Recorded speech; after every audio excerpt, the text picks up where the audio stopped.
श्रीराम समर्थ. सद्गुरू श्री ब्रह्मचैतन्य महाराज गोंदवलेकर यांचे प्रवचन दिनांक 28 जून. परमार्थ हे कृतीचे शास्त्र आहे. एकदा जनक राजाच्या घरी एक विद्वान आला आणि आपण आल्याची वर्दी त्याने राजाला पाठवली.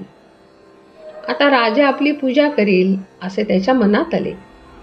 हा त्याचा भाव समजून जनक राजाने निरोप पाठविला की आपण एकटेच यावे. त्याप्रमाणे आपण अभिमानाचे गाठोडे बाहेर ठेवून मगच रामाकडे जावे. तसेच सद्गुरूच्या घरीही आपले भांडवल बाजूला ठेवूनच जावे. मी कोण याची जाणीव जोपर्यंत राहते तोपर्यंत दुजे पण आलेच. अभिमान वाढविण्याकरता देवाकडे नाही जाऊ. दुसऱ्याचे वाईट व्हावे असे आपल्याला वाटले की आपला अभिमान वाढीला लागला आहे असे जाणावे. पोराबाळांवर जितके प्रेम करता तितके प्रेम भगवंतावर करावे.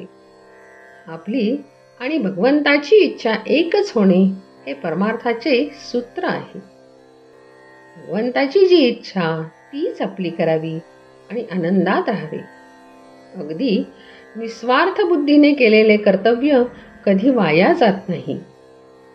एखाद्या सावकाराकडे कोणाचे दागिने गहाण असले तर त्याने आपल्या घरच्या लग्नामध्ये ते वापरणे हा अन्याय आहे.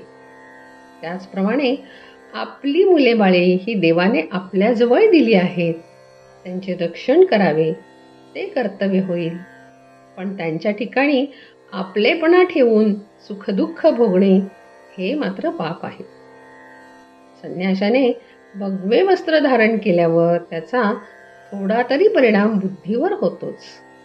त्याचप्रमाणे आपण भजन पूजन करू लागल्यावर त्याचा परिणाम आपल्यावर दिसला पाहिजे. जो शहाणा असेल त्याने समजून आणि जो अडाणी असेल त्याने श्रद्धेने बंधने पाळावीत. स्वतःच्या मताबद्दल आपल्याला पूर्ण खात्री असावी. त्यात घोटाळा असू नये. मनाने आपण खंबीर झाले पाहिजे. ज्याप्रमाणे पांढरा कपडा मळण्याचा जास्त संभव असतो त्याप्रमाणे सत्कर्माला विघ्ने फार येतात. त्यांना न जुमानता आपण सत्कर्म करावे. आचार आणि विचार ही दोन्ही जुळली म्हणजे उच्चारही तसाच येतो. नारळात पाणी जितके गोड तेवढी खोबऱ्याला चव कमी. तसे जेवढी विद्वत्ता जास्त तेवढी निष्ठा कमी. फार वाचू नका. जे काही थोडे वाचाल त्याचे मनन करा आणि ते कृतीत आणा. जसे वडिलांचे पत्र वाचल्यावर आपण त्यातल्या मजकुराप्रमाणे कृती करतो तशी ग्रंथ वाचनाच्या समाप्तीनंतर कृतीला सुरुवात करावी. परमार्थ हे सर्वस्वी कृतीचे शास्त्र आहे. समाधान आणि आनंद हे त्या शास्त्राचे साध्य आहे.